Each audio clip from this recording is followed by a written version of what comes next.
बच्चों, हमने आपको vector addition, vector subtraction and resolution of a vector completely समझा दिया है।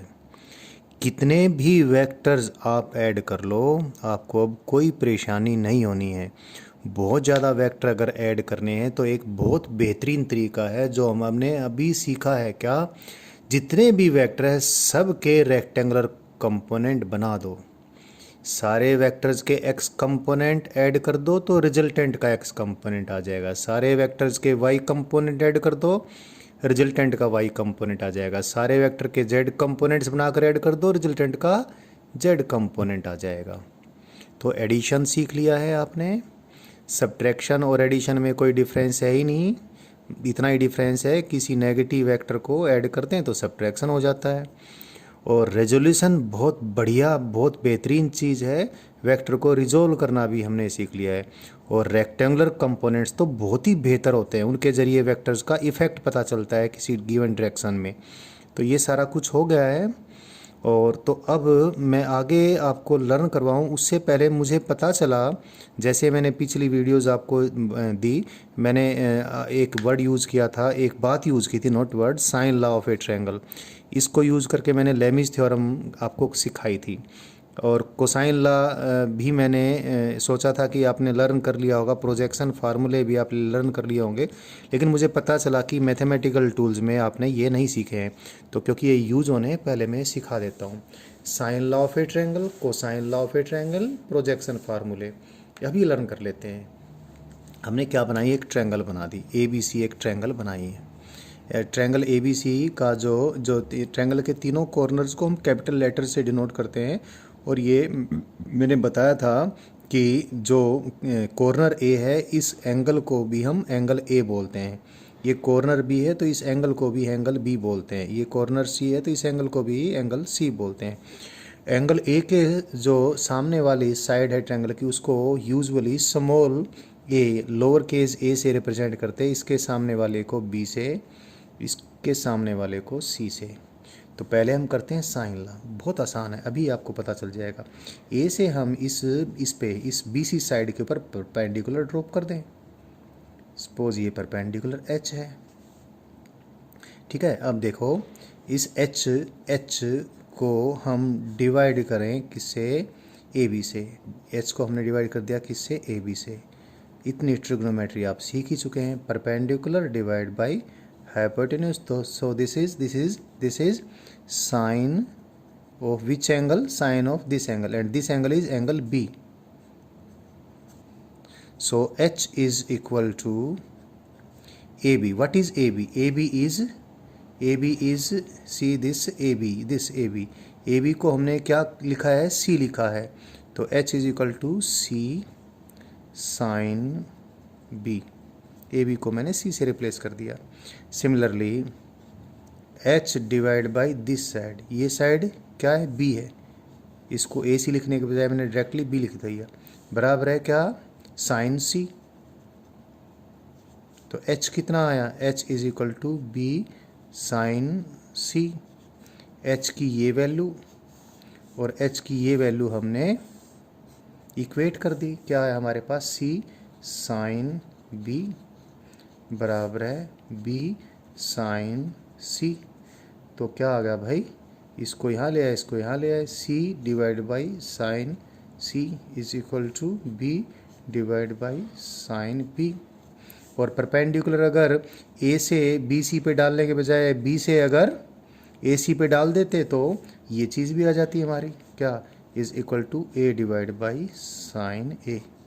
सो साइन लॉ हमने लर्न कर लिया है, बहुत इम्पोर्टेंट है, पता नहीं कितनी बार इसको हम यूज़ करेंगे, ये आपने लर्न कर लिया है। और फिर लेमिज थ्योरम को समझने में आपको अगर उस वीडियो में कुछ दिक्कत थी इस लॉ के कारण, तो ये आपने अब लर्न कर लिया, दोबारा से वो देख लीजिएगा।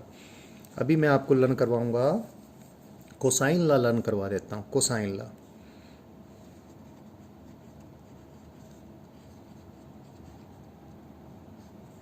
वापिस से मैंने ट्रायंगल बना दी, ये ट्रायंगल यही इसी का मैं इस्तेमाल कर रहा हूँ।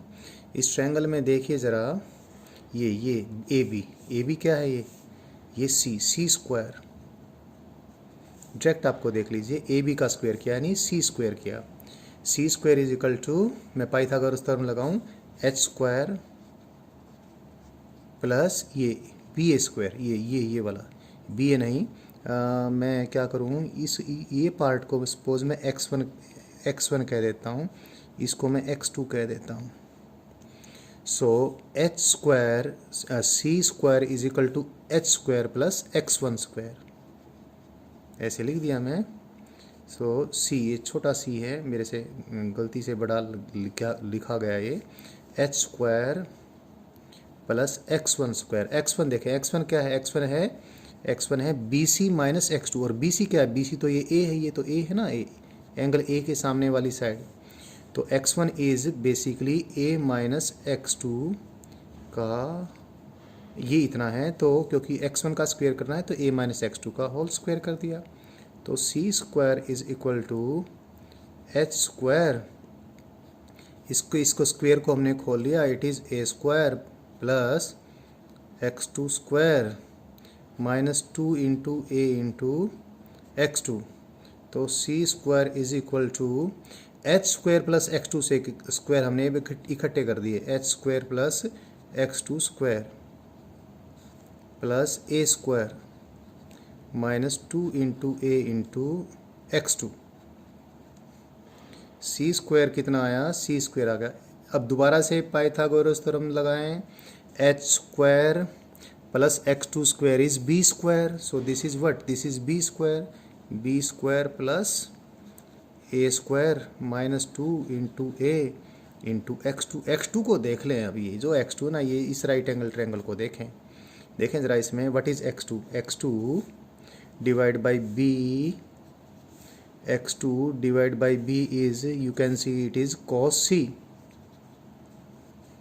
तो x2 कितना आ गया, x2 is b cos c, तो x2 की वैल्यू पुट कर दी, x2 कितना पुट कर दिया मैंने, x2 की यहाँ वैल्यू पुट कर दूंगा, तो c square will be equal to b square plus a square minus 2a, x2 कितना है b cos c, इसको मैं इधर ले आऊँ, ये आ जाएगा 2ab cos c, and that is equal to देखें a square plus b square, इसको इधर ले आया तो माइनस c स्क्वायर, तो cos c कितना आ गया, cos c is equal to a square plus b square minus c square divide by 2ab। अब इतना से ही सारा कुछ लर्न हो जाएगा। ये जो एंगल है, ये एंगल देखो, लर्न करने का तरीका बताता हूँ, याद रखने का, इस एंगल का कोस लिखना है मुझे, तो इस एंगल के साथ में जो साइड है, एक तो a और एक b, तो a का स्क्वायर प्लस b का स्क्वायर, और इसके सामने वाली जो साइड है उसके स्क्वायर का माइनस, और डिवाइड बाई दोनों साथ लगी हुई जो साइडें हैं उनका मल्टीप्लाइड बाई 2 से डिवीज़न, तो एक cos c आ गया। और क्योंकि मैं पेज पलटूंगा तो दोबारा से बात लिखनी पड़ेगी, यहीं पर हम इसी प्रकार से cos a लिखें। एंगल ए के आजू बाजू कौन सी साइडें हैं, एंगल ए के आजू बाजू साइडें हैं सी और बी, तो बी स्क्वायर प्लस सी स्क्वायर, और एंगल ए के सामने कौन सी साइड है, ए स्क्वायर, और आजू बाजू साइडों का मल्टीप्लिकेशन कर दिया 2 के साथ, ये बी सी 2bc।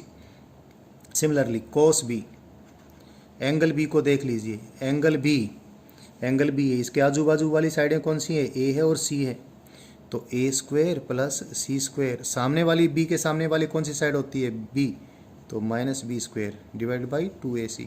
तो कोसाइन लॉ भी आपको याद हो गए हैं, कोसाइन लॉ भी डेरिवेशन करवाया है, साइन लॉ भी डेरिवेशन करवाया है, इंपॉर्टेंट लॉज हैं, आपको याद रखने हैं।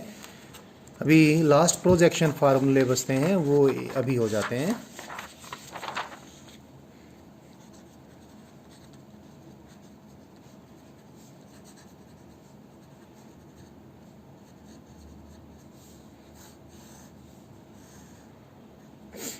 ए बी सी वापस से ट्रायंगल मैंने बना दी, और परपेंडिकुलर मैंने ड्रॉप कर दिया कि ये ए के सामने वाली साइड ए है, ऐसे बी और सी भी हो जाएंगे, ये साइड कौन सी, बी, और ये साइड कौन सी, सी। इस पार्ट को मैं x1 बोल दूं, इस पार्ट को मैं x2 बोल दूं। आप देखें x1 डिवाइड बाई सी, ये एंगल बी है, x1 divide by C, what is this, it is cos B. तो x1 कितना आ गया, x1 आ गया सी कोस बी। सिमिलरली इसको देखें x2, यहाँ से यहाँ तक x2 है, x2 डिवाइड बाई बी, ये b, ये क्या आ गया, कोस ऑफ सी आ गया। तो x2 कितना आ गया, x2 आ गया b कोस सी।